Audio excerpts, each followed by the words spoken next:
আসসালামু আলাইকুম রহমতুল্লাহি ওয়াবারাকাতুহু। জুম্মার নামাজ কেমন পড়ে? জুম্মার নামাজ কারা কারা পড়তে পারবে না, এ বিষয় নিয়ে আজ বিস্তারিত আলোচনা শুরু করব। আসসালামু আলাইকুম রহমতুল্লাহি বরকাতুহু। প্রিয় দর্শক, ইসলামে জুম্মার নামাজ প্রধানত পুরুষদের জন্য ফরজ বা বাধ্যতামূলক, তবে মহিলাদের জন্য কিছু ভিন্ন নিয়ম রয়েছে। 1. পুরুষদের জন্য জুম্মার নামাজ ফরজ। জুম্মার নামাজ পুরুষদের জন্য জামাতের সাথে মসজিদে আদায় করা ফরজ, বাধ্যতামূলক। রাকাত সংখ্যা: ইমামের পেছনে 2 রাকাত ফরজ নামায় আদায় করতে হয়। এর আগে ও পরে সুন্নত এবং নফল নামাজ রয়েছে। খুতবা: ফরজ নামাজের আগে ইমামের দেওয়া খুতবা মনোযোগ দিয়ে শোনা আবশ্যক।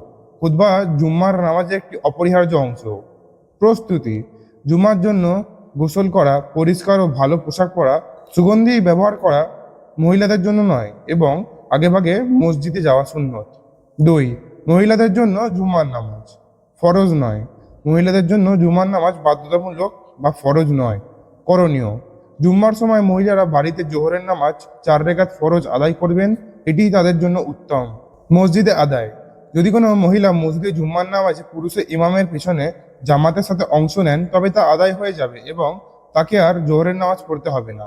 তবে এর জন্য শর্ত হলো পর্দা রাখা করা, সুগন্ধি ব্যবহার না করা, পুরুষদের সাথে ভিড় এড়িয়ে চলা। মসজিদে মহিলাদের জন্য আলাদা নিরাপদ স্থান থাকতে হবে। সংক্ষেপে বিষয়: আবশ্যকতা বা ফরজ পুরুষদের জন্য, হ্যাঁ জামাতের সাথে মসজিদে। মহিলা না, এটি ঐচ্ছিক।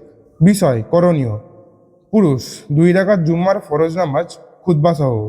মহিলা বাড়িতে 4 রাকাত জোহরের ফরজ নামাজ।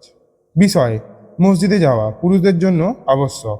মহিলা উত্তম হলো বাড়িতে জোহর পড়া, তবে মসজিদে যেতে চাইলে পর্দা ও অন্যান্য নিয়ম মানতে হবে। বিভিন্ন মাজহাব, ইসলামী আইনশাস্ত্রের স্কুল ও ফতোয়া অনুযায়ী সামান্য কিছু পার্থক্য থাকতে পারে, তবে উপরোক্ত নিয়মগুলো সাধারণভাবে প্রযোজ্য। যেমন জুম্মার নামাজের রাকাত সংখ্যা, সুন্নত নামাজের প্রকারভেদ, কাবলাল জুমা, বাদাল জুম্মা, খুতবার গুরুত্ব, গোসল ও পরিচ্ছন্নতার মতো সুন্নত আমল। এসব তথ্য ইসলামিক শরিয়াহ এবং সহিহ হাদিস গ্রন্থ থেকে আসা। এই ভিডিওটি ভালো লাগলে আপনারা আপনার প্রিয়জনদের কাছে শেয়ার করে দেবেন।